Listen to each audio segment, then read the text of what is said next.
Right. I remain Comrade Olajide Sumola, and we are still here at Sorobi.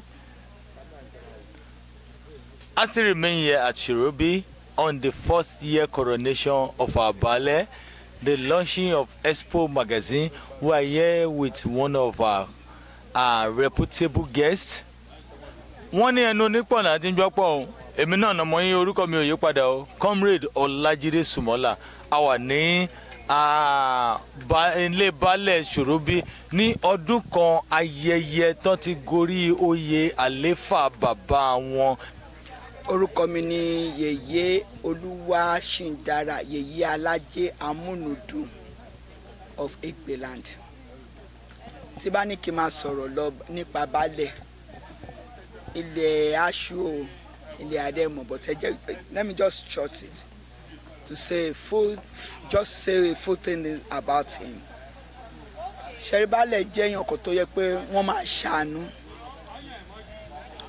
Wọ́n dẹ̀ tún jẹ́ èèyàn tó yẹ tí bá ní kí n máa sọ̀rọ̀ nípa Baale ilẹ̀ aṣọ ilẹ̀ adẹ́mọ̀, but I will say a full thing about him. Baale jẹ́ èèyàn kan tó yẹ pé wọ́n máa ń ṣàánú. Bọ́mọdé dọ́dọ̀ wọn, bórí arúgbó dọ́dọ̀ wọn, bọ́kùnrin dọ́dọ̀ wọn, wọ́n á ṣàánú ẹ̀. Wọ́n á ṣàánú ẹ̀.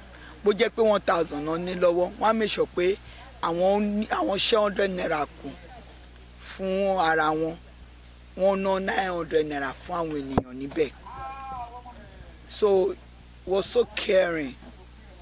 Mo dẹ̀ ń gbàdúrà fún Ọlọ́run lọ́jọ́ tèmi pé à ń ṣe ọdún kan Baale ní èní lé ní pé ìwòye ọdún tó ń bọ̀ kí Baale ti ní palace tiwọn. That is what I want for him. I want Baale to build a big palace and a big hall. Mo dẹ̀ ń bẹ̀ àwọn ìjọba tó wà ní agbègbè yìí, mo ń bẹ̀ gọ́vnà wa náà, gọ́vnà wa ní Ogun State, ní Abẹ́òkúta, ní Abẹ́ògùn, ipe kó ràn wọ́n lọ́wọ́, kó ràn Baale wa lọ́wọ́, pé kó ràn wọ́n lọ́wọ́. So mo need help wọn lórí. Dàpọ̀ Abẹ́ògùn, Abíọ́dún Dàpọ̀ Abíọ́dún, pé kó ràn wọ́n lọ́wọ́, pé kó ṣe wọ́n ní oore. Mo bẹ̀ wọ́n fún Baale wa tó wà ní Sorobi, pé kó ràn Baale wa lọ́wọ́. Torí Baale wa need ìrànlọ́wọ́ gan. Torí tí Baale wa tó bá ṣe ìrànlọ́wọ́ fún Baale wa ò lè lo ìrànlọ́wọ́ yẹn ní ẹni, àwọn ò lè lo fáwọn fámìlì wọn nìkan. Wọ́n máa lò fún arúgbó, fún àwọn tó ní, fáwọn tó ń tọrọ, wọ́n á lò fún. Torí aláàánú ni Baale wa, kó wá ràn wọ́n lọ. Àtàwọn tó wà nílò ìbò náà, àwọn tó wà nílò ìbò kó ń ṣàánú Baale. Baale ní ìrànlọ́wọ́. Àwọn tí Baale ti ṣe lóore, tí Baale ti ṣàánú fún, kí Baale ṣàánú, kó ṣàánú Baale náà. Àsìkò tó máa ṣàánú fún Baale lélẹ́yìí o, àsìkò yẹn la wà yìí. Ilẹ̀ ló pọ̀ yìí káàkiri. Ilẹ̀ ló pọ̀ ní ọ̀tún lósì tó lè fi kọ́lé fún Baale, tó lè fi ṣe gbogbo mọ́tò kọ́ ní gbogbo kọ́ nílé ayé o. Mọ́tò kọ́ ní gbogbo, tó bá gbé mọ́tò fún kò lè ta. Ṣùgbọ́n tó bá fún lówó pé kó fi ṣèrànlọ́wọ́, kó dẹ̀ wá kọ́ company. Ìlú yìí need the company, a big company. Ìlú yìí need ẹ̀. Tó bá ṣe company sí ìlú yìí, àwọn tó ò ní iṣẹ́, tó yẹ pé wọ́n lọ sí school, wọ́n ti graduate, tó ò ní iṣẹ́, bóyá some people have graduated for 5 years, they don't have any work. Ẹlòmíì á máa bèrè pé 5 experience. Tó bá ṣe company sí bíbá through Baale wọn á lọ síbẹ̀. Bẹ́ẹ̀ ni ọ̀pọ̀lọpọ̀ Baale, torí mo sure pé Baale máa tó jọba. Wọ́n máa tó crown Baale as a king, as a real king very soon. À ń ṣe ọjọ́ bíi Baale Sorobi town. It's not a village, it's a town, and it's growing fastly. It's growing fastly. À ń ṣe bá díẹ̀, a dẹ̀ ń ṣe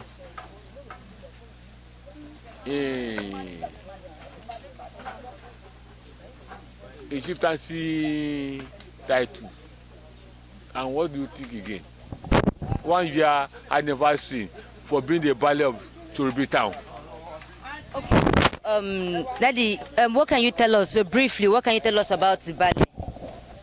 Baale is my junior brother. He's a humble person. He's a nice person. He's a team leader. He carry people along. He's my junior brother, I would say. But he's a straightforward, honest person to the last call. He believes in truth. He doesn't hide anything. He's a person that when somebody annoys him, he will say his mind, and that is all. He never hide truth. He believes in truth.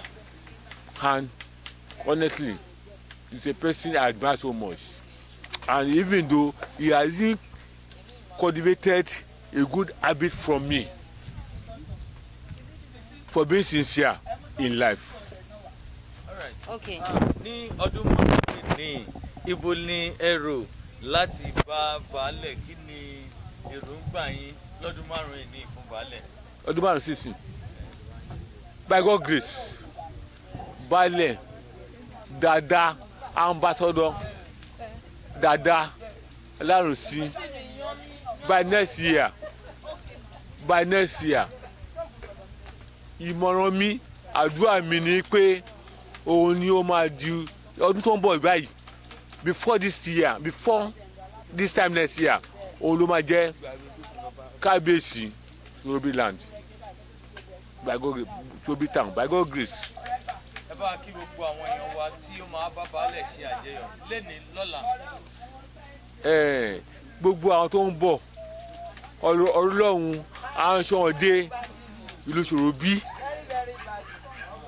wọ́n á dẹ̀ gbádùn Sorobi, wọ́n á mọ̀ pé ó yẹ kí àwọn náà kọ́ wá establish business, kó wá ralẹ̀ náà síbí báyìí láti fi kọ́lé o, láti fi ṣe ipò bí wọ́n fẹ́ kọ́ industry náà síbí báyìí o, torí ilẹ̀ wà ń bẹ dáadáa. Kò ti stop bàbá.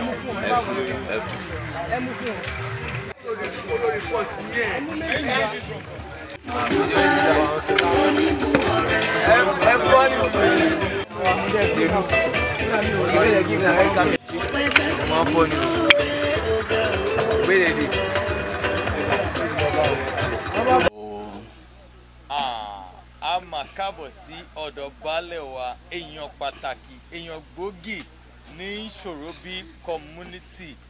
Ìjẹ́ wọ́n ní ẹnu onípọ̀n òun là ti ń gbọ́ pọ̀n. Kí lorúkọ yín àti pé báwo lẹ ṣe jẹ́ ní agbègbè yìí sà?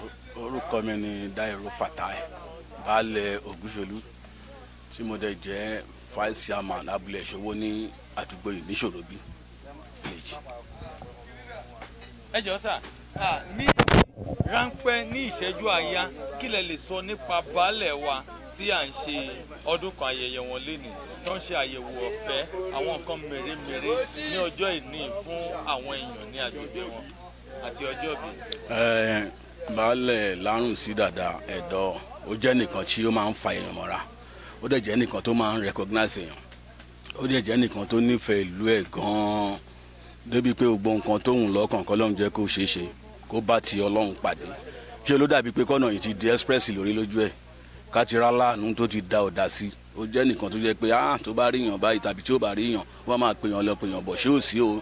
Ó jẹ́ nìkan tó kéèyàn mọ́ra, tínú ẹ̀ máa ń dùn tó bá ríyàn, kì í máa ń fojú pààyàn rẹ̀. Láì fojú pààyàn rẹ̀, ẹ̀yin náà gẹ́gẹ́ bí ẹ ṣe júwe ara yín, ọ̀gá ìlú kan náà ni ẹ jẹ́ gẹ́gẹ́ bí Baale ṣe wà. A dẹ̀ rí pé inú yín dùn láti wá bá Baale.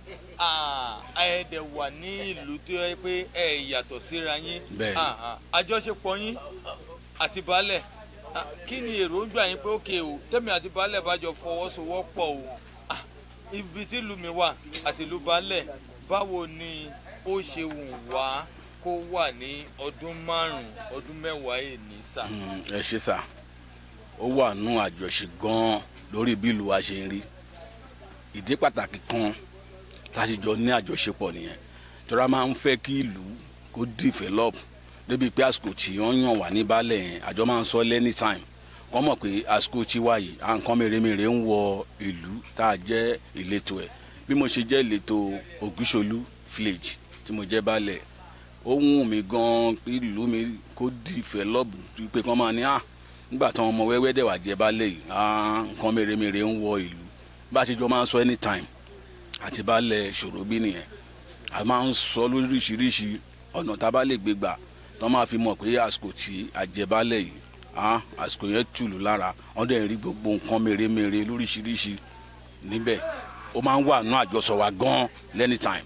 ẹ ṣeun gan jẹ́ ń gbé padà sí ọ̀nà mi gẹ́gẹ́ bí a ṣe mọ̀ wípé àwọn kábíyèsí wa àwọn baálẹ̀ wa àwọn traditional ruler wa àwọn ní olórí ìṣẹ̀ṣe ní ọdún 2023 tí a wà nínú ẹ̀ ní oṣù tó kọjá yìí a rí pé àwọn ìjọba wa fi ohùn tẹ̀lú ìṣẹ̀ṣe fáwọn kábíyèsí wa àwọn oníṣẹ̀ṣe kí ni ọ̀rọ̀ dúpẹ́ yín fáwọn ìjọba wa.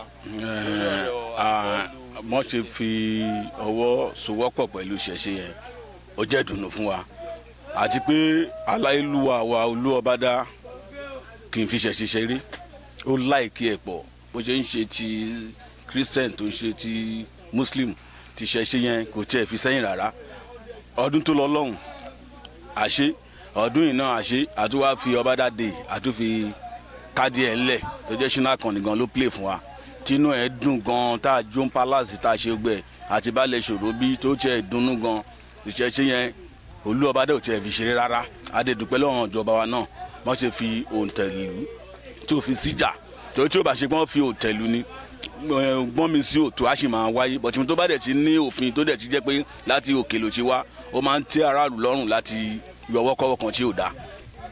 kò wá ń ṣe gómìnà nìkan o àwọn tó wà ní ìgbìmọ̀ aṣòfin tí a mọ̀ sí àwọn assembly wa àwọn ni ọ̀rọ̀ yanjú yín fún wọn pàápàá jùlọ ẹni tó jẹ́ assembly yín ní constituency yín bíbá ọ̀rọ̀ ìdúpẹ́ yín fún wọn sà.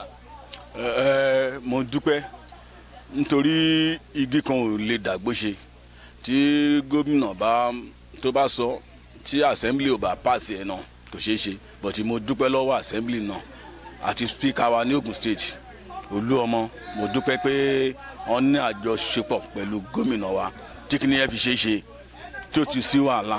ẹ máa fi ẹ ta gìtá. ilé ẹ̀tẹ̀ yà máa lọ jẹ́jẹ́ ara yín. kò gbé.